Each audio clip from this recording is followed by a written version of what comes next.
कभी सोचा है कि एक फैक्ट्री अपने आप कैसे सोच सकती है, मतलब खुद ब खुद फैसले कैसे ले सकती है? आज हम इसी की बात करने वाले हैं, एक स्मार्ट फैक्ट्री की उस डिजिटल रीढ़ की हड्डी के बारे में जो उसे ये ताकत देती है।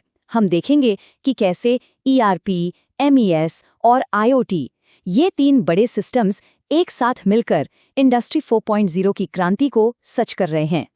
चलिए इसको एक सवाल से समझने की कोशिश करते हैं। जरा सोचिए कि एक फैक्ट्री का दिमाग है जो सारी प्लानिंग करता है, उसके हाथ हैं जो असल में काम करते हैं, और उसकी इंद्रियां हैं जो सब कुछ महसूस करती हैं। क्या हो अगर ये तीनों आपस में बात ही ना कर पाएं? सोचकर ही अजीब लगता है ना। हर तरफ बस कंफ्यूजन और अफरा तफरी का माहौल होगा। असल में ये जो अफरा तफरी की हम बात कर रहे हैं, वो कई फैक्ट्रियों के लिए रोज की सच्चाई है। इसको कहते हैं डेटा साइलो, मतलब जानकारी अलग अलग कोनों में कैद है, और इसका नतीजा प्रोडक्शन में देरी होती है, क्योंकि सब कुछ हाथ से एंटर किया जा रहा है। जरूरी केपीआईज, यानी वो आंकड़े जिनसे पता चलता है कि काम कैसा चल रहा है, वो गायब हो जाते हैं। और रिपोर्टिंग इतनी लेट होती है कि जब तक वो हाथ में आती है, उसका कोई मतलब ही नहीं रह जाता। तो इसका हल क्या है? इसका जवाब है एक पूरी तरह से जुड़ा हुआ सिस्टम। हम इसे फैक्ट्री का डिजिटल नर्वस सिस्टम भी कह सकते हैं। इसमें तीन अलग अलग लेकिन बहुत जरूरी परतें होती हैं जो एक टीम की तरह काम करती हैं। तो सबसे ऊपर सबसे पहली परत है ईआरपी, यानी एंटरप्राइज रिसोर्स प्लानिंग। ये है फैक्ट्री का दिमाग। सारे बड़े और स्ट्रेटेजिक फैसले यहीं लिए जाते हैं, जैसे कि पैसा कहाँ लगेगा, कितने लोगों की ज़रूरत है और प्रोडक्शन का बड़ा प्लान क्या होगा। एसएपी और ओरेकल इसके कुछ बहुत कॉमन उदाहरण हैं। अब बीच में आती है दूसरी परत, एमईएस, यानी मैन्युफैक्चरिंग एग्जीक्यूशन सिस्टम। इसे फैक्ट्री का सेंट्रल नर्वस सिस्टम समझ लीजिए। इसका काम है दिमाग यानी ईआरपी से मिले प्लान को शॉप फ्लोर की असलियत से जोड़ना। ये तय करता है कि काम सही वक्त पर और बिल्कुल सही तरीके से हो। और फिर आती है सबसे अहम परत, आईओटी या स्कैडा लेयर।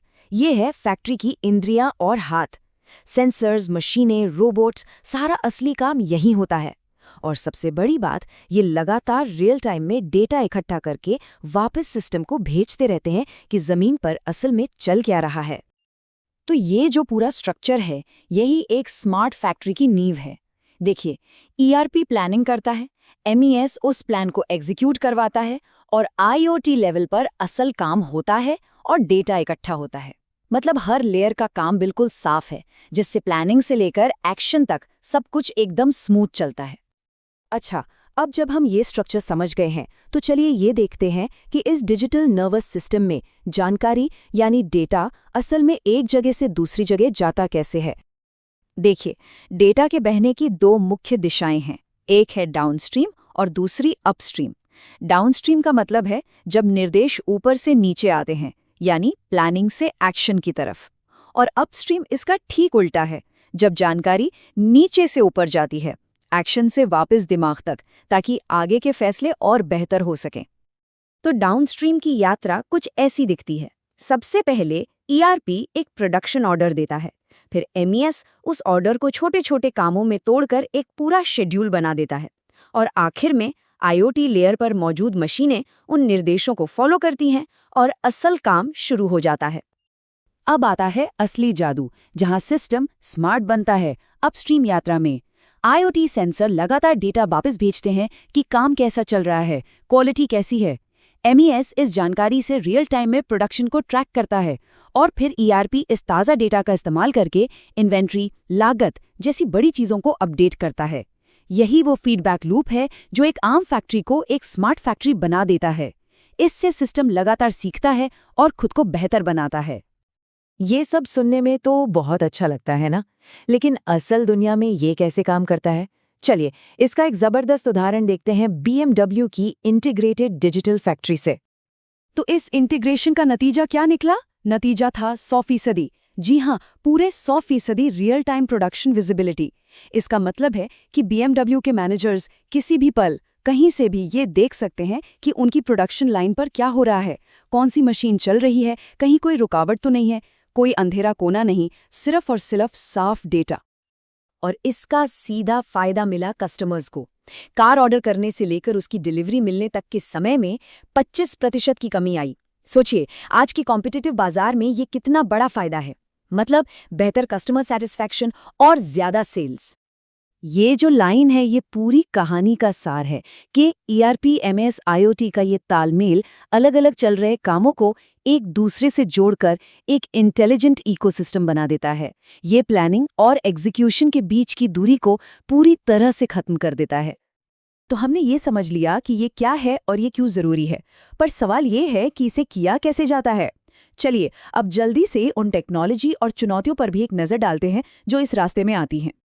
ये टेबल इसे बहुत अच्छे से समझाती है।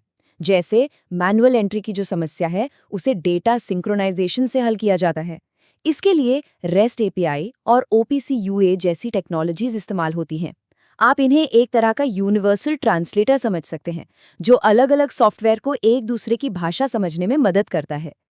लेकिन हाँ, ये रास्ता हमेशा आसान नहीं होता। कई कंपनियों के पास पुरानी मशीनें या सिस्टम होते हैं जो नई टेक्नोलॉजी से बात नहीं कर पाते। और कभी-कभी दिक्कत टेक्नोलॉजी की नहीं बल्कि लोगों की होती है। कर्मचारी बदलाव को अपनाने से हिचकिचते हैं क्योंकि वो पुराने तरीकों के आदी हो चुके होते हैं। इन रुकावटों को पार करना ही असली चुनौती है। चलिए अब इस पूरी बातचीत को समेटते हैं और समझते हैं कि इस सब का असली मकसद क्या है और सबसे जरूरी बात क्या है। तो सबसे जरूरी बात यह है इंटीग्रेशन। IT यानी इंफॉर्मेशन टेक्नोलॉजी और OT यानी ऑपरेशनल टेक्नोलॉजी के बीच एक पुल की तरह काम करता है। ये बिजनेस प्लानिंग की डिजिटल दुनिया को प्रोडक्शन के फिजिकल दुनिया से जोड़ता है और इसी से बनता है एक कनेक्टेड एंटरप्राइज जहां हर हिस्सा एक साथ एक होकर काम करता है।